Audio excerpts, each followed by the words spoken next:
오늘 본문 시편 8편은 시편에 등장하는 처음 찬양시입니다. 다윗의 시 영장으로 깃딧에 맞춘 노래라고 표제가 붙어 있습니다. 여기서 깃딧이란 말이 무슨 의미인지 아직 분명하지는 않습니다. 하지만 깃딧이라는 제목이 붙은 시편이 이 시편 외에도 81편, 84편 두 편이 더 있는데 이 두 편의 시가 모두 밝고 즐거운 시라는 점에서 이 표제가 붙은 시는 모두 기쁨의 시편이라 하는 사실은 분명한 것 같습니다. 20세기 최고의 수필로 꼽히는 책은 보지 못했고 듣지 못했고 말하지 못했던 삼중장애인 헬렌 켈러가 쓴 사흘만 볼 수 있다면 이라는 책입니다.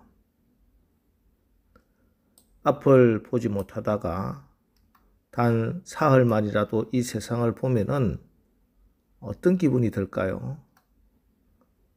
듣지 못하다가 며칠 동안 사랑스러운 가족들의 음성을 듣는 기분은 또 어떨까요? 헬렌 켈러가 꼭 사흘만이라도 봤으면 좋겠다고 한 이 세상을 우리는 매일 보고 듣고 있으니 얼마나 축복받은 사람들입니까? 다윗이 나름 힘든 일이 많아 눈물을 흘리며 기도하다 말고 어느 날 문득 밤하늘을 우러러 봅니다. 그런데 거기서 그는 하나님을 만납니다. 그래서 이렇게 노래합니다. 여호와 우리 주여, 주의 이름이 온 땅에 어찌 그리 아름다운지요. 주의 영광이 하늘을 덮었나이다. 주의 손가락으로 만드신 주의 하늘과 주께서 베풀어 두신 달과 별들을 내가 보오니 사람이 무엇이기에 주께서 그를 생각하시며 인자가 무엇이기에 주께서 그를 돌보시나이까. 1962년 2월 20일 인류 최초의 우주인 소련의 유리 가가린은 우주에 나갔다 온 소감으로 우주 어디에도 하나님은 없었다 하고 말했습니다.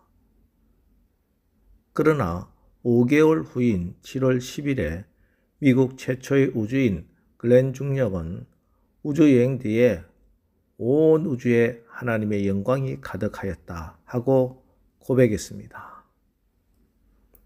같은 우주를 보고 와서 한 사람은 하나님이 없다고 했고 다른 한 사람은 하나님의 영광이 가득한 것을 보았다 하고 했습니다. 왜 이런 차이가 날까요? 한 사람은 영적인 눈이 멀었고 다른 한 사람은 영적인 눈이 뜨인 사람이었기 때문입니다. 때묻지 않은 어린아이의 눈은 맑고 깨끗합니다. 그래서 어린아이의 눈으로 세상을 보면은 세상은 아름답기만 합니다. 아이의 눈에는 엄마 아빠도 아름답고 교회도 아름답기만 합니다. 그렇습니다.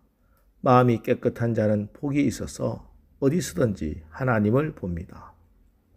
교회에서도 하나님을 보고 형제 자매에게서도 하나님을 보고 하늘에서도 땅에서도 하나님을 봅니다. 그러나 때 묻은 어린들의 눈을 보십시오. 눈에는 화내고 상처받고 미워하고 욕심부리고 온갖 욕망으로 이글거립니다. 그 눈으로 세상을 보니 하늘을 보고 땅을 봐도 사람을 봐도 하나님이 보이지 않습니다. 만사가 삐뚤어져 보이고 잘못된 것만 보입니다. 오늘 다윗은 주의 이름이 온 땅에 어찌 그리 아름다운지요. 온 세상이 아름답다고 감탄합니다. 여러분 눈에도 세상이 아름답습니까? 아니면 세상이 추하고 더럽게만 보입니까? 하나님의 자녀들은 산을 통해 하나님의 영광을 보고 하늘을 보고 하나님의 영광을 봅니다. 온 세상에 가득한 하나님의 영광을 봅니다. 여호와 우리 주여, 주의 이름이 온 땅에 어찌 그리 아름다운지요. 주의 영광이 하늘을 덮었나이다. 여러분의 눈이 다윗처럼 땅에서 주의 이름을 보고 하늘에서 주의 영광을 보는 복받는 눈이 되기를 축복합니다. 우리 주님은 우리가 어린아이와 같이 되지 못하면 하늘나라에 들어갈 수 없다고 하셨는데 2절 주의 대적으로 말미암아 어린아이들과 젖먹이들의 입으로 권능을 세우시며 이는 원수들과 보복자들을 잠잠하게 하려 하심이니이다.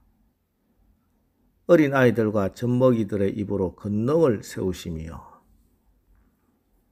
세상에서 잘났다는 자들이 하나님을 부정하지만 어린아이들의 제잘거리는 소리는 그들보다 더 큰 소리로 하나님의 존재를 증언합니다.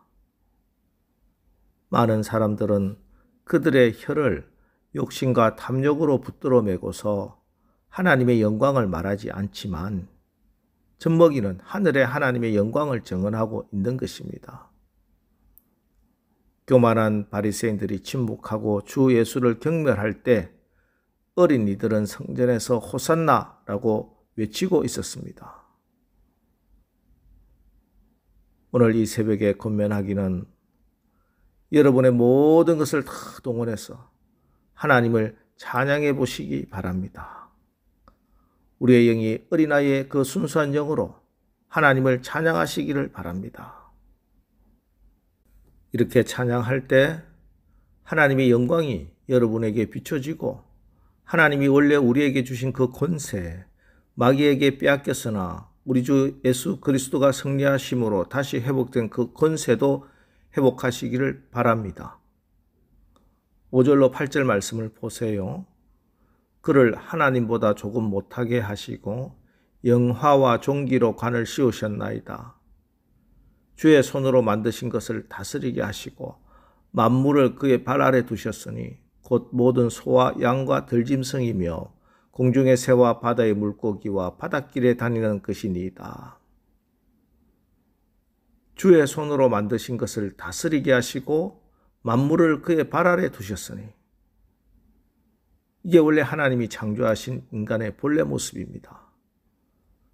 하나님이 첫사람 아담을 창조하실 때 인간에게는 만물을 다스리는 권세가 있었습니다. 그런데 죄로 인해 이 권세를 잃어버린 겁니다.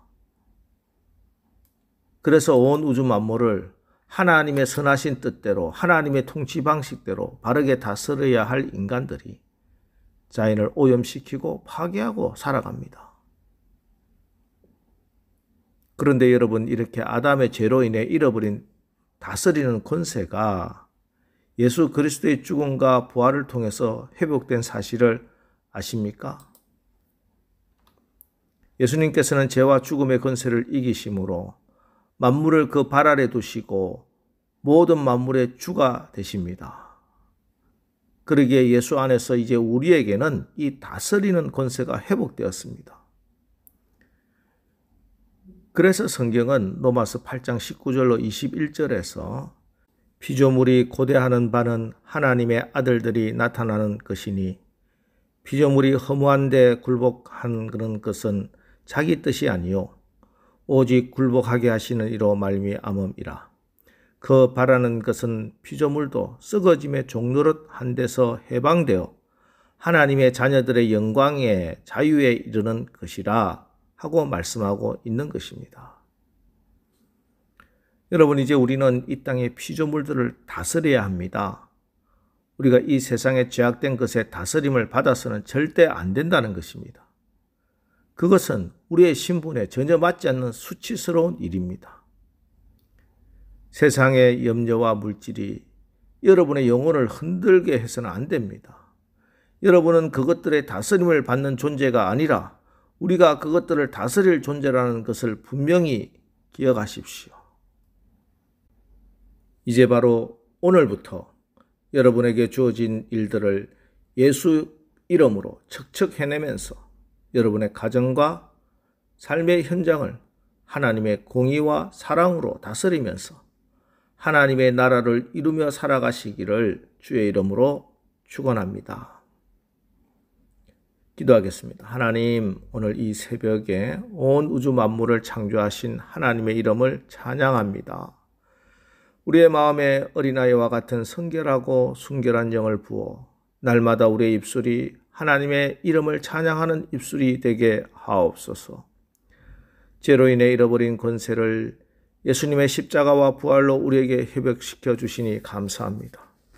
우리의 신분이 예수 안에서 죄와 세상의 다스림을 받는 존재가 아니라 죄를 이기고 세상을 다스리는 왕권을 받은 줄 분명히 믿습니다.